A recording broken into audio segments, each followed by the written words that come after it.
राजस्थान में अभी इतनी गर्मी नहीं पड़ रही है जितनी बिहार की सियासत में देखने को मिल रही है।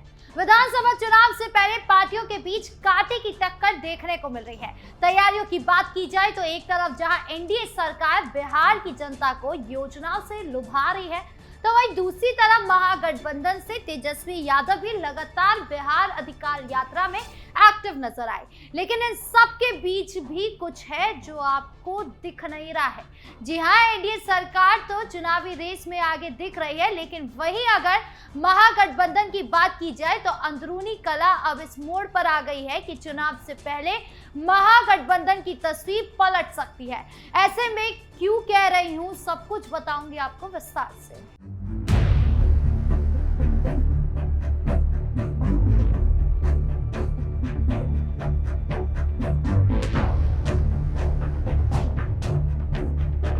बिहार विधानसभा चुनाव जैसे जैसे नजदीक आ रहे हैं वैसे वैसे पार्टियों की बेचैनी बढ़ रही है, लेकिन इसी बीच लालू परिवार टूटता नजर आ रहा है।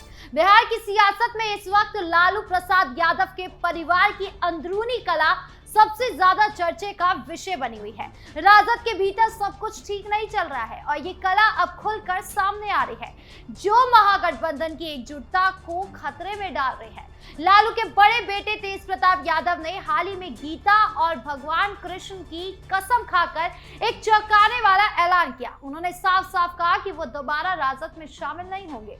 अपनी नई पार्टी जनशक्ति जनता दल के बैनर तले ही आगामी विधानसभा चुनाव लड़ेंगे।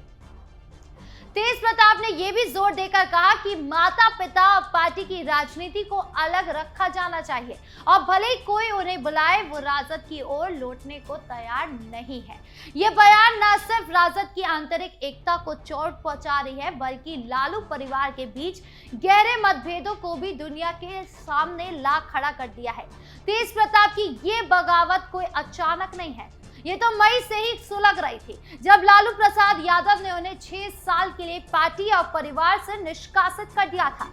यह फैसला तेज प्रताप के एक विवादित फेसबुक पोस्ट के बाद आया था, जिसमें उन्होंने अनुष्का यादव नाम की एक महिला के साथ अपनी 12 साल पुरानी रिलेशनशिप की बात कही थी। हालांकि तेज प्रताप ने तुरंत दावा किया था कि उनका अकाउंट हैक हो गया था, लेकिन तब तक नुकसान हो चुका था। लालू ने इसे परिवार और पार्टी के लिए गैर जिम्मेदाराना व्यवहार बताते हुए उन्हें बाहर का रास्ता दिखा दिया। इसके बाद तेज प्रताप ने अपनी अलग राह चुनी, नई पार्टी बनाई और वो खुलकर राजद के खिलाफ बयानबाजी करने लगे। इस कला ने राजद को चुनावी मोर्चे पर कमजोर कर दिया है, क्योंकि परिवार का एक हिस्सा ही बिखर गया है। लालू परिवार की इस कला में रोहिणी आचार्य का नाम भी जोर शोर से सामने आया है, जिनके बगावती तेवरों ने सियासी हलकों में हलचल मचा दी है। लालू की इस बेटी ने हाल ही में सोशल मीडिया प्लेटफॉर्म एक्स पर अपने पूरे परिवार को अनफॉलो कर दिया, चाहे वो पिता लालू प्रसाद यादव हो, मां राबड़ी देवी हो, भाई तेजस्वी यादव हो या तेज प्रताप यादव हो या बहन मीसा भारती हो। न सिर्फ परिवार बल्कि राजद के सभी प्रमुख नेताओं को भी रोहिणी ने अनफॉलो कर दिया है। ये कदम तेजस्वी यादव के करीबी सलाहकार और राज्यसभा सांसद संजय यादव को लेकर भड़के विवाद के बाद उठाया गया। रोहिणी ने संजय यादव को घटिया व्यक्ति कहकर निशाना साधा और जब वो बिहार अधिकार यात्रा के दौरान तेजस्वी के रथ में आगे की सीट पर बैठे नजर आए, रोहिणी का तर्क था कि रथ की आगे की सीट सिर्फ पार्टी के शीर्ष नेताओं के लिए आरक्षित होनी चाहिए और संजय यादव जैसे लोग वहां नहीं बैठ सकते। इस पोस्ट को रोहिणी ने बाद में डिलीट कर दिया, लेकिन तब तक विवाद ने ऐसा तूल पकड़ लिया था कि राजद के भीतर ही कई लोग असहज हो गए। रोहिणी ने एक अन्य पोस्ट में अपनी स्थिति स्पष्ट करते हुए कहा कि उन्होंने एक बेटी और बहन के रूप में अपना धर्म निभाया है और आगे भी निभाएगी, लेकिन उनके लिए कोई पद या राजनीतिक महत्वाकांक्षा नहीं है, बल्कि आत्मसम्मान ही सर्वोपरि है। इस बयान से साफ हो गया कि वो पार्टी और परिवार में चल रही उठापटक से बेहद नाराज है। रोहिणी के इस कदम ने राजद की एकता पर गहरे सवाल खड़े कर दिए हैं, खासकर तब जब बिहार विधानसभा चुनाव सिर पर है। तेज प्रताप ने अपनी बहन का खुला समर्थन करते हुए कहा कि रोहिणी उनकी बड़ी बहन है, जिन्होंने पिता लालू के लिए अपनी किडनी दान की थी। उन्होंने चेतावनी दी कि जो भी रोहिणी की बेइज्जती करेगा उसे भगवान कृष्ण का सुदर्शन चक्र झेलना पड़ेगा। रोहिणी का ये बगावती रुख परिवार की कला को और गहरा रहा है और विपक्षी दल इसे राजद की कमजोरी के रूप रूप में पेश कर रहे हैं। महागठबंधन की मुश्किलें लालू परिवार की कला तक ही सीमित नहीं है। गठबंधन के भीतर सीट बंटवारे को लेकर भी गहरी असहमति पैदा हो गई है, जो चुनावी रणनीति को प्रभावित कर रही है। कांग्रेस की बात की जाए तो कांग्रेस 70 सीटों की मांग पर अड़ी हुई है, लेकिन राजद इसे कतई मानने को तैयार नहीं है। पिछले चुनाव में कांग्रेस ने 70 सीटों पर दाव लगाया था, लेकिन अब केवल 27 सीटें ही जिताऊ मानी जा रही है। इस बीच तेजस्वी यादव को छोड़कर महागठबंधन के अन्य नेता ज्यादा सक्रिय नजर नहीं आ रहे। तेजस्वी अपनी बिहार अधिकार यात्रा के जरिए जनता के बीच पहुंचने और मुद्दों को उछालने में तो सफल है, लेकिन गठबंधन के सहयोगी दलों जैसे कांग्रेस और अन्य छोटे दल के नेता इस मोर्चे पर पीछे छूटते दिख रहे हैं। ये असहमति महागठबंधन की एकता के लिए सबसे बड़ा खतरा बन चुकी है। राजद के एक वरिष्ठ नेता ने नाम न छापने की शर्त पर बताया कि तेजस्वी को सीएम फेस के रूप में भी कभी स्वीकार कर रहे हैं, लेकिन सीट बंटवारे पर सहमति बन ही नहीं पा रही है। कांग्रेस और अन्य सहयोगी दलों की बढ़ती मांगे गठबंधन में तनाव पैदा कर रही है। विपक्षी दल खासकर जेडीयू और बीजेपी इस मौके को भुनाने में जुटे हुए हैं।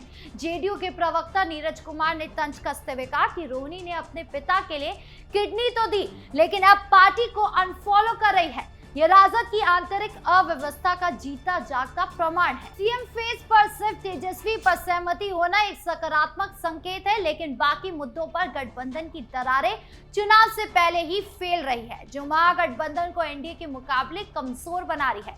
महागठबंधन की इन कमजोरियों के बीच नीतीश कुमार की अगुवाई वाले एनडीए सरकार बिहार की जनता को लुभाने के लिए बैक टू बैक योजनाओं की घोषणा कर रहे हैं, जो सियासी समीकरणों को बदलने का काम कर रही है। हाल ही में नीतीश सरकार ने वकीलों के लिए एक महत्वपूर्ण योजना लॉन्च की, जिसमें हर महीने 5,000 रुपए का स्टाइपेंड दिया जाएगा। इसका उद्देश्य बिहार में कानूनी पेशों को मजबूत करना और युवा वकीलों को आर्थिक सहायता प्रदान करना है। इसके अलावा नीतीश सरकार ने बिहार को 2 नए एम्स, अखिल भारतीय आयुर्विज्ञान संस्थान देने और नए एयरपोर्ट्स के उद्घाटन और अन्य बुनियादी ढांचा परियोजनाओं की शुरुआत की है। ये योजनाएं जनता के बीच खूब सराही जा रही है और बीजेपी जेडीयू के नेता इन्हें नीतीश के सुशासन बाबू वाले छवि का प्रतीक बता रहे हैं।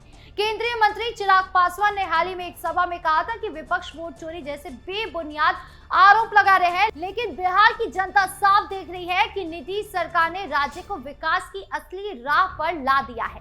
महागठबंधन के लिए ये दौर बेहद चुनौतीपूर्ण साबित हो रहा है। तेजस्वी यादव भले ही बिहार अधिकार यात्रा के जरिए जनता के बीच सक्रिय रहकर मुद्दों को उछाल रहे हो, लेकिन पार्टी और गठबंधन की एकता पर बड़े सवाल खड़े हो चुके हैं। लालू परिवार की अंदरूनी कलह, सीट बंटवारे पर असहमति और अन्य नेताओं की निष्क्रियता ने महागठबंधन की स्थिति को काफी कमजोर कर दिया है। तेज प्रताप की गीता पर कसम और नई पार्टी की घोषणा, रोहिणी के बगावती तेवर ने साफ कर दिया कि राजद के भीतर सब कुछ ठीक नहीं है।